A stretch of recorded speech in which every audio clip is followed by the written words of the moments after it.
இன்றைய செய்திகள். முதலில் தலைப்புச் செய்திகள். இன்று நள்ளிரவு முதல் அதிகரிக்கும் பால் சார்ந்த உணவுகளின் விலைகள், அரிசிக்கும் கடும் தட்டுப்பாடு. தபால் மூல வாக்களிப்பு தொடர்பில் வெளியான தகவல். இலங்கை கிரிக்கெட் சபைக்கு புதிய தலைவர் நியமனம். உச்சம் தொடும் வெப்பம், பொதுமக்களுக்கு விடுக்கப்பட்ட எச்சரிக்கை. கோர விபத்தில் ஒரே குடும்பத்தைச் சேர்ந்த 2 உயிரிழப்பு, அதிகாலையில் நடந்த பயங்கரம்.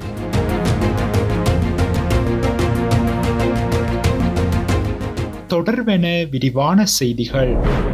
பால்மாவின் விலை அதிகரிப்பால் பால் தேநீர் உட்பட பால் சார்ந்த உணவுப் பொருட்களின் விலை இன்று நள்ளிரவு முதல் அதிகரிக்கப்பட்டுள்ளது. பால் தேநீர், பழச்சாறுகள், சீஸ் ஆகியவற்றின் விலைகள் 10 ரூபாவினால் அதிகரிக்கப்படும் என்று அகில இலங்கை சிற்றுண்டி சாலைகள் மற்றும் உணவக உரிமையாளர்கள் சங்கத்தின் தலைவர் ஹர்ஷனா ருக்ஷன் தெரிவித்துள்ளார். இது குறித்து மேலும் அவர் தெரிவித்துள்ளதாவது: பால்மாவின் விலை உயர்வை கருத்தில் கொண்டு பால் தேநீர் தவிர பாலை பயன்படுத்தி தயாரிக்கப்படும் அனைத்து வகையான பழச்சாறுகளின் ஒரு கோப்பையின் விலை இன்று நள்ளிரவு முதல் 10 ரூபாவினால் அதிகரிக்கப்படும். இது தவிர பாலை பயன்படுத்தி தயாரிக்கப்படும் சீஸ் உள்ளிட்ட பல வகையான உணவுப் பொருட்களின் விலையும் ரூபா 10 உயர்த்தப்படும் என்று சங்கத்தின் பிரதிநிதிகள் தெரிவித்துள்ளனர்.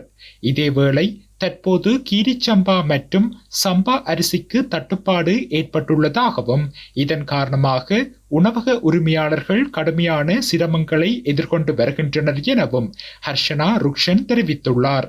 தற்போதுள்ள பற்றாக்குறை காரணமாக வணிகர்கள் 2 வகையான அரிசியையும் கட்டுப்பாட்டு விலையை விட அதிக விலைக்கு வாங்க வேண்டியுள்ளது.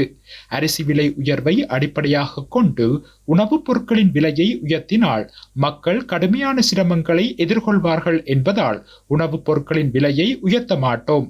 அரிசி பற்றாக்குறை மற்றும் அதிக விலைக்கு விற்பனை செய்வது குறித்து நுகர்வோர் விவகார அதிகார சபை தகவல் தெரிவிக்க நடவடிக்கை எடுத்துள்ளது என்றும் தெரிவித்துள்ளார். நடைபெறவுள்ள உள்ளூராட்சி மன்ற தேர்தலுக்கான தபால் மூல வாக்குச்சீட்டு விநியோகம் குறித்து அறிவிப்பொன்று வெளியாகியுள்ளது. அதன்படி குறித்த வாக்குச்சீட்டுகளை எதிர்வரும் ஏப்ரல் 5 தேர்தல் ஆணைக்குழுவிடம் ஒப்படைக்க திட்டமிட்டுள்ளதாக அரச அச்சகமா அதிபர் பிரதீப் புஷ்பகுமார தெரிவித்துள்ளார். உள்ளூராட்சி மன்ற தேர்தலுக்கான தபால் மூல வாக்குப்பதிவு எதிர்வரும் ஏப்ரல் மாதம் 22, 23 மற்றும் 24 ஆகிய திகதிகளில் நடைபெறவுள்ளது. குறித்த நாட்களில் வாக்களிக்க முடியாத அரசு பணியாளர்களுக்காக ஏப்ரல் 28 மற்றும் 29 ஆகிய திகதிகள் மேலதிக நாட்களாக ஒதுக்கப்பட்டுள்ளன. இந்த நிலையில் தபால் மூல வாக்குச்சீட்டுகளை அச்சிடும் பணிகளுக்கு முன்னுரிமை அளிக்கப்பட்டுள்ளதாக குறிப்பிடப்பட்டுள்ளது. அதற்கமைய தேர்தல்கள் தொடர்பான அச்சிடல் பணிகள் நிறைவடையும் வரையில் அரசாங்க அச்சக திணைக்கள பணியாளர்களின் விடுமுறைகளை ரத்து செய்வதற்கான உள்ளக சுற்று நிருபம் ஒன்று வெளியிடப்பட்டுள்ளதாகவும் பிரதீப் புஷ்பகுமார தெரிவித்துள்ளார். இலங்கை கிரிக்கெட் சபையின் புதிய தலைவராக ஷம்மி சில்வா தெரிவு செய்யப்பட்டுள்ளார்.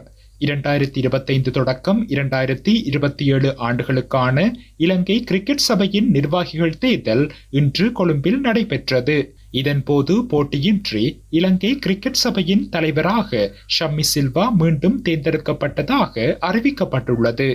ஷம்மி சில்வா இலங்கை கிரிக்கெட்டின் தலைவராக தொடர்ந்து 4வது முறையாக தேர்ந்தெடுக்கப்பட்டுள்ளமை குறிப்பிடத்தக்கது. தற்போது நிலவும் வெப்பமான வானிலை அடுத்த சில நாட்களுக்கும் தொடரும் என்று வளிமண்டலவியல் திணைக்களம் தெரிவித்துள்ளது. வளிமண்டலவியல் திணைக்களம் இன்று வெளியிட்டுள்ள அறிக்கையில் இந்த விடயம் தெரிவிக்கப்பட்டுள்ளது. வடக்கு, வடமத்திய, மேல் சப்ரகமுவ, தென் மற்றும் வடமேல் மாகாணங்களிலும் திருகோணமலை மற்றும் மட்டக்களப்பு மாவட்டங்களிலும் இன்று மனித உடலால் உணரப்படும் அளவிற்கு வெப்பநிலை 39 தொடக்கம் 45 டிகிரி செல்சியஸ் வரை நிலவக்கூடும். வளிமண்டலவியல் திணைக்களத்தின் கடமை நேர வானிலை ஆய்வாளர் மலித் பெர்னாண்டோ கருத்து வெளியிடுகையில் இந்த நிலைமை அடுத்த சில நாட்களிலும் எதிர்பார்க்கப்படலாம். இதற்கு பிரதான காரணம் பருவகால சூழ்நிலையாகும். இது வழக்கமாக ஒவ்வொரு ஆண்டும் மார்ச் அல்லது ஏப்ரல் மாதங்களில் எதிர்பார்க்கப்படுகின்றது.